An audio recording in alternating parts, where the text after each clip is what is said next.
আল্লাহ পাক রব্বুল আলামিনের দরবারে শুকরিয়া আদায় করছি। আল্লাহ আমাদেরকে এই মাহফিলে উপস্থিত হওয়ার তৌফিক দান করেছেন। সকলে বলি আলহামদুলিল্লাহ। রমজানের রোজা আমাদের উপর ফরজ হয়েছে 4টি ধাপে।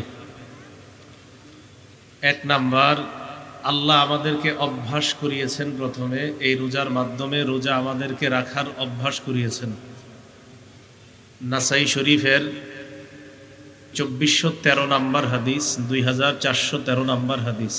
আব্দুল্লাহ ইবনে ওমর রাদিয়াল্লাহু তাআলা আনহুমার বর্ণনা, তিনি বলেন, আন্নান নাবিয়্য সাল্লাল্লাহু আলাইহি ওয়াসাল্লাম কানা ইয়াসুমু সালাসাতা আইয়ামিন মিন কুল্লি শাহর।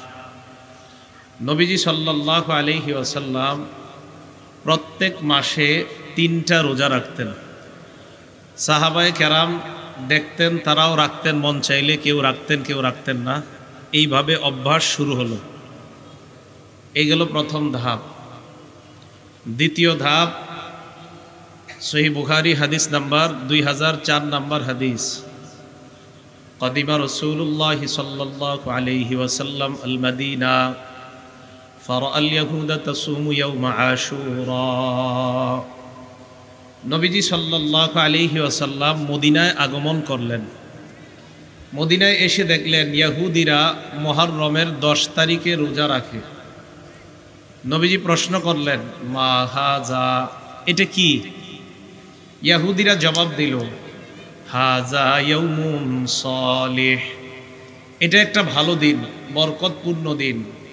হাজা ইয়াউমুন নাজ্জাল্লাহু ফীহি মূসা আলাইহিস সালাতু ওয়াস সালাম, এটা এমন এক দিন যেই দিনে আল্লাহ মূসা আলাইহিস সালাতু ওয়াস সালাম এবং তার সম্প্রদায়কে ফেরাউনের বাহিনী থেকে মুক্তি দিয়ে সাগর পাড়ি দিয়ে ও পারে আল্লাহ পৌঁছে দিয়েছেন।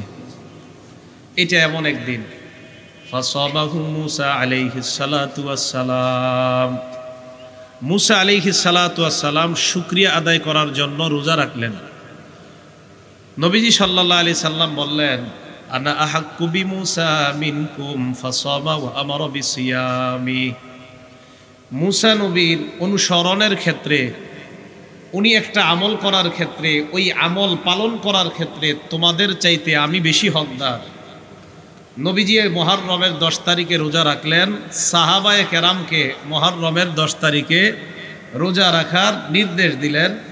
সাহাবায়ে কেরাম মুহররমের 10 তারিখে তখন রোজা রাখতেন। তারা আবশ্যকীয়ভাবে মুহররমের 10 তারিখে রোজা রাখতেন সবাই। এ গেল দ্বিতীয় ধাপ। 3 নাম্বার, সূরা বাকারার 183 নম্বর আয়াতে আল্লাহ বলেন, ইয়া আইয়ুহাল্লাযীনা আমানু কুতিবা আলাইকুমুস সিয়াম, হে ঈমানদারগণ, তোমাদের উপর রোজা ফরজ করা হয়েছে। এই রোজা যখন ফরজ করা হয়েছে তৃতীয় ধাপে, আল্লাহ বলেন 184 নম্বর আয়াতে, ওয়া আলাল্লাযীনা ইউতীকুনাহু ফিদয়াতুন তুআমু মিসকিন, যারা রোজা রাখতে পারবে না, রোজা রাখতে যাদের কষ্ট হয়, যারা টাকাওয়ালা রোজা রাখতে কষ্ট হয়, তারা যদি রোজা না রাখা টাকা দিয়ে ফিদিয়া দিয়ে দেয়, বাস আদায় হয়ে যাবে। তাহলে তৃতীয় ধাপে ফরজ ছিল, বাকি টাকাওয়ালাদের জন্য একটা ছাড় ছিল। কি? যে রোজা না রাখা যদি কষ্ট হয় রাখতে, না রাখা টাকা আদায় করে ফিদিয়া আদায় করে দিলে হবে। এই ছিল তৃতীয় ধাপ। চতুর্থ ধাপ, সূরা বাকারা 185 নম্বর আয়াত, আল্লাহ বলেন, ফামান শাহিদা মিনকুমুশ শাহরা ফালইয়াসুম, তোমরা যারা রমজান মাস পাও, গরিব আর ধনী নাই, সুস্থ বালেগ ব্যক্তি সবার উপর রমজানের রোজা ফরজ। এই আয়াত আগের আয়াতের ওই ধনী ব্যক্তিরা টাকা দিয়ে রোজা না রাখার যে একটা ছাড়, এই ছাড়টা রহিত হয়ে গেছে। এই আয়াত আগের আয়াতের যে এই বিধান ছিল, এটাকে রহিত করে দিয়েছে। তাহলে 1 নাম্বার অভ্যাস করিয়েছেন। দ্বিতীয়, মুহররমের 10 তারিখের রোজা নবী রাখছেন, সাহাবাদেরকে আদেশ করেছেন। 3 নাম্বার, রমজানের রোজা ফরজ করেছেন, তবে কারো কারো জন্য একটু ছাড় ছিল। 4 নাম্বার, আর ছাড় নাই, বালেগ সুস্থ ব্যক্তি যারা, গরিব হোক ধনী হোক, সবার উপর রোজা ফরজ।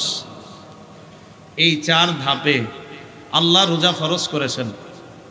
সহিহ বুখারী হাদিস নাম্বার 8, ক্বালা রাসূলুল্লাহ সাল্লাল্লাহু আলাইহি ওয়াসাল্লাম, বুনিয়াল ইসলামু আলা খামসিন শাহাদাতি আল্লাহ ইলাহা ইল্লাল্লাহ ওয়া আন্না মুহাম্মাদার রাসূলুল্লাহ ওয়া ইকামিস সালাতি ওয়া ইতাইজ যাকাতি ওয়াল হজ্জি ওয়া সাওমি রমাদান।